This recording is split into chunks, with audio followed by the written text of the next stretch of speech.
Welcome to the Story Narrator. Drift away with us and enjoy our reading. This is a reading of Snow White and Rose Red by the Brothers Grimm. There once was a poor widow who lived in a lonely cottage. In front of the cottage was a garden wherein stood 2 rose trees, one of which bore white and the other red roses. She had 2 children who were like the 2 rose trees, and one was called Snow White and the other Rose Red. They were as good and happy, as busy and cheerful as ever 2 children in the world were. Only Snow White was more quiet and gentle than Rose Red. Rose Red liked better to run about in the meadows and fields seeking flowers and catching butterflies, but Snow White sat at home with her mother and helped her with her housework, or read to her when there was nothing to do. The 2 children were so fond of one another that they always held each other by the hand when they went out together, and when Snow White said, "We will not leave each other," Rose Red answered, "Never so long as we live," and their mother would add, "What one has she must share with the other." They often ran about the forest alone and gathered red berries, and no beasts did them any harm, but came close to them trustfully. The little hare would eat a cabbage leaf out of their hands, the roe grazed by their side, the stag leapt merrily by them, and the birds sat still on the boughs and sang whatever they knew. No mishap overtook them. If they had stayed too late in the forest and night came on, they laid themselves down near one another upon the moss and slept until morning came, and their mother knew this and did not worry on their account. Once, when they had spent the night in the wood and dawn had roused them, they saw a beautiful child in a shining white dress sitting near their bed. He got up and looked quite kindly at them, but said nothing and went into the forest. And when they looked round, they found that they had been sleeping quite close to a precipice, and would certainly have fallen into it in the darkness if they had gone only a few paces further.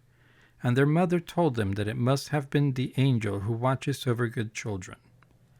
Snow White and Rose Red kept their mother's little cottage so neat that it was a pleasure to look inside it. In the summer, Rose Red took care of the house, and every morning laid a wreath of flowers by her mother's bed before she awoke, in which was a rose from each tree. In the winter, Snow White lit the fire and hung the kettle on the hob. The kettle was of brass and shone like gold, so brightly was it polished. In the evening, when the snowflakes fell, the mother said, "Go, Snow White, and bolt the door." And then they sat around the hearth. And the mother took her spectacles and read aloud of a large book, and the 2 girls listened as they sat and spun. And close by them lay a lamb upon the floor, and behind them upon a perch sat a white dove with its head hidden beneath its wings. One evening, as they were thus sitting comfortably together, someone knocked at the door as if he wished to be let in. The mother said, "Quick, Rose Red, open the door. It must be a traveler who is seeking shelter." Rose Red went and pushed back the bolt, thinking that it was a poor man, but it was not. It was a bear that stretched his broad black head within the door. Rose Red screamed and sprang back. The lamb bleated, the dove fluttered, and Snow White hid herself behind her mother's bed. But the bear began to speak and said, "Do not be afraid. I will do you no harm. I am half frozen, and only want to warm myself a little beside you." "Poor bear," said the mother, "lie down by the fire. Only take care that you do not burn your coat." Then she cried, "Snow White, Rose Red, come out. The bear will do you no harm. He means well." So they both came out, and by the lamb and dove came nearer, and were not afraid of him. The bear said, "Here, children, knock the snow out of my coat a little." So they brought the broom and swept the bear's hide clean, and he stretched himself by the fire and growled contentedly and comfortably. It was not long before they grew quiet at home, and played tricks with their clumsy guest. They tugged his hair with their hands, and their feet upon his back, and rolled with him about, Or they took a hazel switch and beat him, and when he growled they laughed, but the bear took it all in good part. Only when they were too rough he called out, "Leave me alive, children." Snow White, Rose Red, will you beat your wooer dead? When it was bedtime, the others went to bed. The mother said to the bear, "You can lie there by the hearth, and then you will be safe from the cold and the bad weather." As soon as day dawned, the two children let him out, and he trotted across the snow in the forest. Henceforth the bear came every evening at the same time, laid himself down by the hearth, and let the children amuse themselves with him as much as they liked, and they got so used to him that the doors were never fastened until their black friend had arrived. When spring had come and all outside was green, the bear said one morning to Snow White, "I must go away and cannot come back for the whole summer." "Where are you going then, dear bear?" asked Snow White. "I must go into the forest and guard my treasures from the wicked dwarfs. In the winter, when the earth is frozen hard, they are obliged to stay below and cannot work their way through. But now, when the sun has thawed and warmed the earth, they break through it and come out to pry and steal. And what once gets into their hands and in their caves does not easily see daylight again." Snow White was quite sorry at his departure, and as she unbolted the door for him and the bear was hurrying out, he caught against the bolt, and a piece of his hairy coat was torn off, and it seemed to Snow White as if she had seen gold shining through it. But as she was not sure about it, the bear ran away quickly, and was soon out of sight behind the trees. A short time afterward, the mother sent her children into the forest to get firewood. There they found a big tree which lay felled on the ground, and close by the trunk something was jumping backwards and forwards in the grass, but they could not make out what it was. When they came nearer, they saw a dwarf with an old withered face and a snow-white beard a yard long. The end of the beard was caught in a crevice of the tree, and the little fellow was jumping about like a dog tied to a rope, and did not know what to do. He glared at the girls with his fiery red eyes and cried, "Why do you stand there? Can you not come here and help me?" "What are you up to, little man?" asked Rose Red. "You stupid prying goose," answered the dwarf. "I was going to split the tree to get a little wood for cooking. The little bit of food that we people get is immediately burnt up with heavy logs. We do not swallow so much as you coarse, greedy folk. I just driven the wedge safely in, and everything was going as I wished, but the cursed wedge was too smooth and suddenly sprang out, and the tree closed so quickly that I could not pull out my beautiful white beard.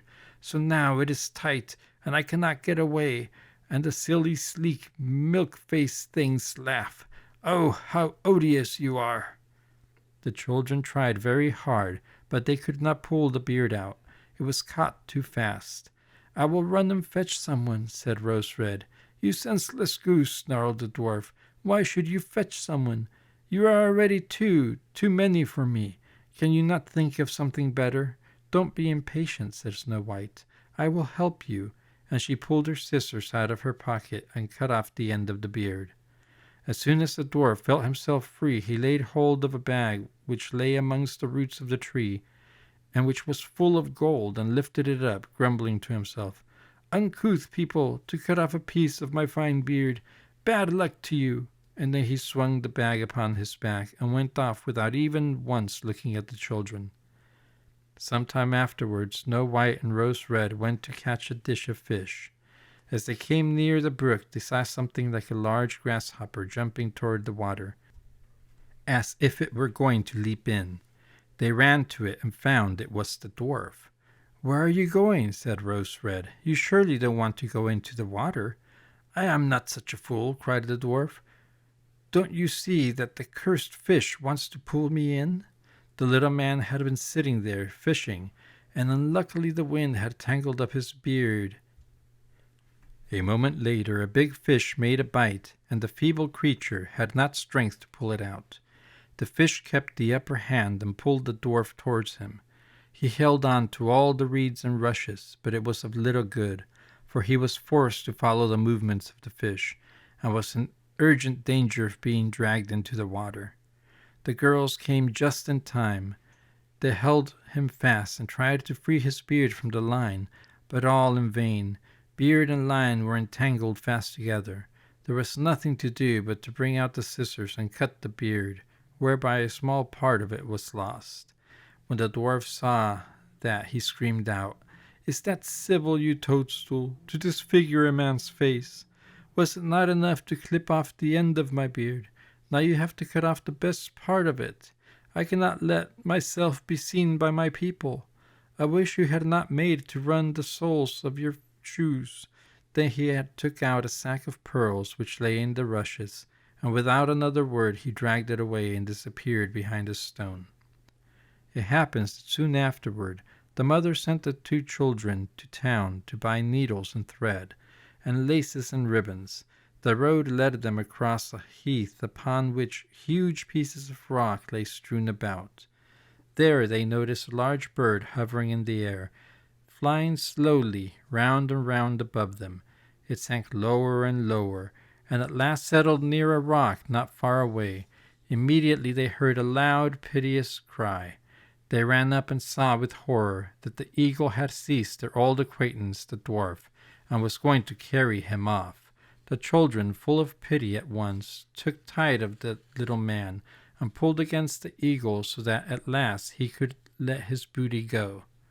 As soon as the dwarf had recovered from his first fright, he cried with a shrill voice, "Could you not have done it more carefully? You dragged at my brown coat so that it is all torn and full of holes. You clumsy creatures!" Then he took up a sack full of precious stones and slipped away under a rock into his hole. The girls, who by this time were used to his ingratitude, went on their way and did their business in town. As they crossed the heath again, on their way home, they surprised the dwarf, who had emptied out his bag of precious stones in a clean spot, and had not thought that anyone would come there so late. The evening sun shone upon the brilliant stones. They glittered and sparkled with all colors so beautifully that the children stood still and stared at them. "Why do you stand gaping there?" cried the dwarf, and his ashen gray face became copper red with rage. He was still cursing when a loud growling was heard, and the black bear came trotting toward them out of the forest. The dwarf sprang up in a fright, but he could not reach his cave, for the bear was already close. Then in the dread of his heart he cried, "Dear Mr. Bear, spare me. I will give you all my treasures. Look, the beautiful jewels lying there. Grant me my life. What do you want with such a slender little fellow as I? You would not feel me between your teeth. Come, take these two wicked girls. They are tender morsels for you, fat as young quails. For mercy's sake, eat them." The bear took no heed of his words, but gave the wicked creature a single blow with his paw, and he did not move again. The girls had run away, but the bear called to them, "Snow White and Rose Red, do not be afraid. Wait, I will come with you." Then they recognized his voice and waited, and when he came up to them suddenly his bearskin fell off, and he stood there, a handsome man, clothed all in gold. "I am a king's son," he said, "and I was bewitched by that wicked dwarf who had stolen my treasures. I've had to run about the forest as a savage bear until I was freed by his death. Now he has got his well-deserved punishment." Snow White was married to him, and Rose Red to his brother, and they divided between them the great treasure which the dwarf had gathered together in his cave. The old mother lived peacefully and happily with her children for many years. She took the two rose trees with her, and they stood before her window, and every year bore the most beautiful roses, white and red. This has been a reading of Snow White and Rose Red.